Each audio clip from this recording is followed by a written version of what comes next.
Hey guys, let's get more news about Steelers, but first, don't forget to subscribe and leave your like. Steelers' top wide receiver trade target couldn't be more obvious. We thought Pittsburgh's wide receiver situation was going to be rough in 2024, but Steelers fans had no idea it would be this bad. While George Pickens looks like a bona fide WR1 in the NFL, the rest of the group hardly looks deserving of roster spots early in the season. Though the first 2 games of 2024, Pickens has exploded for big plays down the field. Unfortunately, roughly 1/3 of his production was nullified by a pair of penalties, a bogus offensive pass interference call in Week 1 and a Broderick Jones holding call in Week 2. Even with big plays being wiped away, Pickens is the only receiver on the Steelers making any sort of impact. The talented Georgia product has 114 receiving yards through 2 games, while the next most productive wideout on the team hasn't even topped 15 yards. Van Jefferson and Calvin Austin III are the only other receivers on the team who have caught a pass through 2 games, and Pittsburgh's WR2 and WR3 have combined for a mere 28 yards, 14 yards per game. It's hard to sustain success in the passing game when you don't have a capable wide receiver opposite Pickens. This is the reason Steelers GM Omar Khan pushed so diligently to trade for a receiver before the season. Unfortunately, their deal on the table for Brandon Aiyuk fell through and they were left with arguably the worst receiver depth in the league. Roman Wilson's presence could help, but the rookie 3rd-round pick out of Michigan is going to be far behind the learning curve when he returns. Wilson injured his ankle during the Steelers' first padded practice at training camp. He missed the entire preseason and Pittsburgh's first 2 games in the regular season. Trading for a wide receiver could salvage the season and reshape Justin Fields' career as a quarterback. One potential trade candidate makes perfect sense. The Green Bay Packers offense caught fire late in the 2023 season and into the playoffs, and parting with a wide receiver on a rookie contract may not be something they are willing to do. Still, their situation suggests they could stomach the loss of Christian Watson without their offense skipping a beat. Through the first 2 games of the season, Watson has combined for just 13 receiving yards and has hardly been used in the passing game. Meanwhile, Romeo Doubs and Jayden Reed have combined for 259 yards entering Week 3, while Dontavian Wicks and tight end Tucker Kraft have combined for 12 targets and 79 yards. Hear me out. The Packers are 5 deep at WR with 2 tight ends who can catch the ball. Christian Watson has 13 yards through 2 games. Green Bay may not be willing to part with him, but if I'm the Steelers, I'm asking if Watson is available via trade. Quite frankly, Watson has become an afterthought in Green Bay's offense. While dealing with injuries in 2023, Watson's production dipped from his rookie season and he caught just 52.8% of passes thrown his way last year. Part of the reason for his lack of production has to do with how much quarterback Jordan Love enjoys spreading the football around. After further review, Denver Broncos versus Pittsburgh Steelers. The penalties flew fast and furious, especially in the second half of the game. Let's look at the patterns and problems from the matchup between the Denver Broncos and the Pittsburgh Steelers. This game was called with a technical zeal for penalty enforcement that is unusual in football. The most obvious case was in holding penalties. Normally over the past few seasons holding is called for actions which impede the defender from a position where the blocker has no leverage other than grasping the opposing team. In the Broncos game, the impeding element was devalued to the point of being lost. There were numerous holds called against each team for actions which did not obviously impede.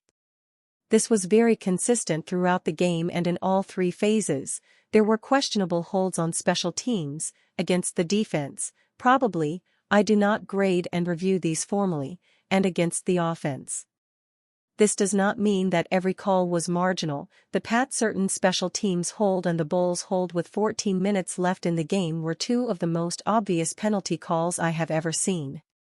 But this game the officials were aggressive on holding, and it's what I wanted to see. I hope this is a one-week aberration and not a league-wide philosophy change. P.J. Locke was flagged for a big unnecessary roughness late in the fourth quarter, a call which extended a Pittsburgh drive and took critical time off the clock. Gene Steratore liked the call, but I somewhat disagree. The angle that the back judge had made the play look way worse than it was and a clear penalty.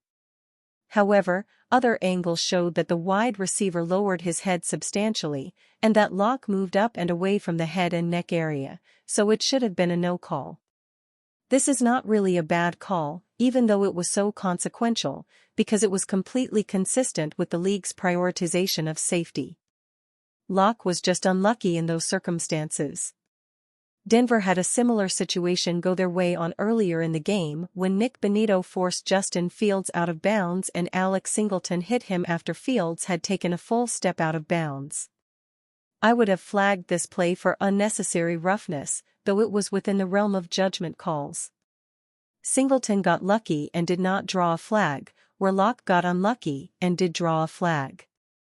In an ideal world, I would have called each one the opposite way. Bills trade Josh Allen? Radio host suggests wild deal for Buffalo. The Buffalo Bills are doing their due diligence at the NFL Scouting Combine, likely with an extra dose of attention to this class's broad talent at receivers and defensive backs. This year's NFL draft class is headlined by its quarterbacks. Heisman-winning passers like Caleb Williams and Jayden Daniels are joined by finalists like Bo Nix and Michael Penix Jr. J.J. McCarthy won a national title before his stock took off, and Drake May might be the most talented of the bunch. It would benefit Buffalo for as many quarterbacks to go before the number 28 pick as possible. They shouldn't be interested in taking a quarterback, right? Not so fast. Those tuning in to Hick at Night witnessed a hypothetical trade swinging superstar quarterback Josh Allen to the Chicago Bears for the 1st and 9th picks in April's NFL Draft. It allows you to have a quarterback who can be as good as, or even better than, Allen is right now, Nick Hickey said. I mean, you look at Caleb Williams' scouting reports. I'm totally into it. I think he's honestly going to give Patrick Mahomes a run for his money in 5 years to be the best quarterback in the NFL. Let this serve as a lesson in statistical reasoning. Bills fans and skeptics alike can reasonably assume that Allen is one of the top 5 quarterbacks on the planet, perhaps behind only Mahomes. They have it, 100%. Williams is arguably the best passer in this class and is generally viewed as a special talent. Even so, there is absolutely no guarantee that it will live up to the hype. It's a risk to assume any quarterback prospect will be a franchise quarterback. Being the best is something completely different. Having an elite quarterback on a rookie deal is the best opportunity to win a Super Bowl. Having an elite quarterback in any deal is second best. Risking the best player in franchise history for a chance to maybe improve a little is asking for quarterback purgatory. Hickey would move on to the timeline of where the Bills are and how they are not good enough to win a Super Bowl. General Manager Brandon Beane has a lot of work to do, and it's fair to suggest that Buffalo's roster needs to improve. Your next point, however, is just another reason to keep Allen. Tomorrow, if this trade works out, you, Chicago, are a playoff team, Hickey said. Instantly a playoff team, almost a favorite to win the division, and on a list of teams to represent the NFC in the Super Bowl. If a player is capable of elevating a franchise to these heights, he probably shouldn't be traded.